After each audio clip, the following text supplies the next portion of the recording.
पश्चिम बंगाल के राज्यपाल सीवी आनंद बोस के खिलाफ राजभवन में काम करने वाली एक कॉन्ट्रैक्चुअल स्टाफर ने यौन उत्पीड़न के आरोप लगाए थे। राज्यपाल ने इस आरोप को इनकार करते हुए कहा कि ये एक इंजीनियर्ड नैरेटिव है। उन्होंने कहा कि अगर कोई मुझे बदनाम करके कुछ चुनावी लाभ चाहता है तो भगवान उन्हें आशीर्वाद दे, लेकिन वो बंगाल में हो रहे भ्रष्टाचार और हिंसा के खिलाफ उनकी लड़ाई को नहीं रोक सकते, कोट अनकोट। एफआईआर के अगेंस्ट कोलकाता पुलिस ने स्पेशल इंक्वायरी टीम बनाई है, लेकिन गवर्नर सीवी आनंद बोस ने राज्य भवन के स्टाफ को कहा है कि पुलिस द्वारा की गई किसी भी कम्युनिकेशन को वो इग्नोर करें। लेकिन ऐसा क्यों और राज्यपाल के खिलाफ कोई एक्शन क्यों नहीं लिया जा सकता? चलिए जानते हैं इस वीडियो में। हेलो, मैं हूं सिमरन और ऐसी और सिंप्लीफाइड येट इंटरेस्टिंग स्टोरीज के लिए आप स्विच को जरूर फॉलो कर लीजिए। बंगाल के राज्यपाल सीवी आनंद बोस ने राजभवन की एक कर्मचारी की ओर से लगाए गए यौन उत्पीड़न के आरोपों को इनकार कर दिया है। उन्होंने इसे इंजीनियर्ड नैरेटिव बताया है। उन्होंने कहा है कि अगर कोई मुझे बदनाम करके कुछ चुनावी लाभ चाहता है तो भगवान उन्हें आशीर्वाद दे, लेकिन वो बंगाल में हो रहे भ्रष्टाचार और हिंसा के खिलाफ उनकी लड़ाई को नहीं रोक सकते। चलिए पहले जानते हैं कि पूरा मामला क्या है। राजभवन के पीस रूम से जुड़ी एक कॉन्ट्रैक्चुअल स्टाफर होने का दावा करने वाली एक महिला ने गवर्नर हाउस के अंदर स्थित पुलिस चौकी पर पहुंची और बोस पर उनके साथ छेड़छाड़ करने का आरोप लगाया था। विक्टिम की शिकायत पर कोलकाता पुलिस ने 8 पुलिस ऑफिसर्स की स्पेशल इंक्वायरी टीम बनाई है सीवी आनंद बोस पे लगे हरासमेंट चार्जेस को इन्वेस्टिगेट करने के लिए।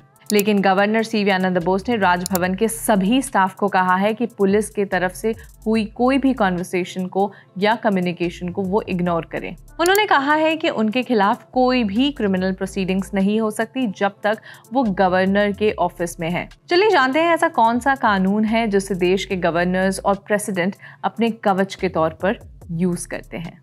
As per article 153 of the constitution, किसी भी स्टेट के गवर्नर की नियुक्ति प्रेसिडेंट द्वारा की जाती है। वो राष्ट्रपति की इच्छा पर काम करते हैं। ऐसे में इंडियन कॉन्स्टिट्यूशन की आर्टिकल 361 के तहत प्रेसिडेंट और गवर्नर किसी भी क्रिमिनल प्रोसीडिंग्स के अगेंस्ट इम्यून होते हैं।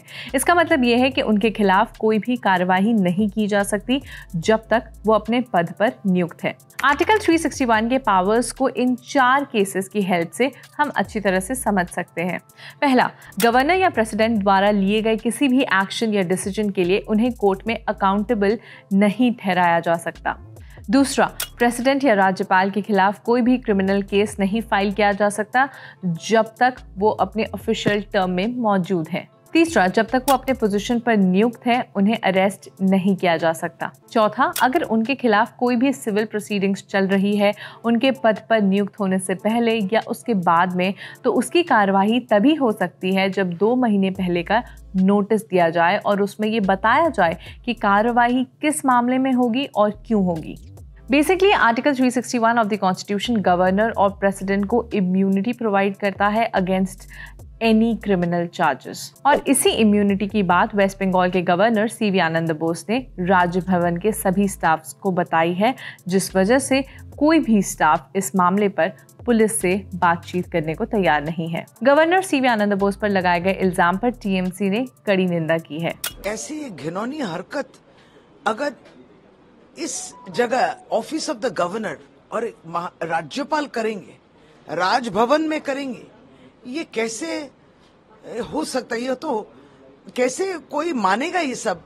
लेकिन संविधान द्वारा दिए गए इन पावर्स पर आपकी क्या राय है? हमें कमेंट्स में बताएं और देखते रहें स्विच।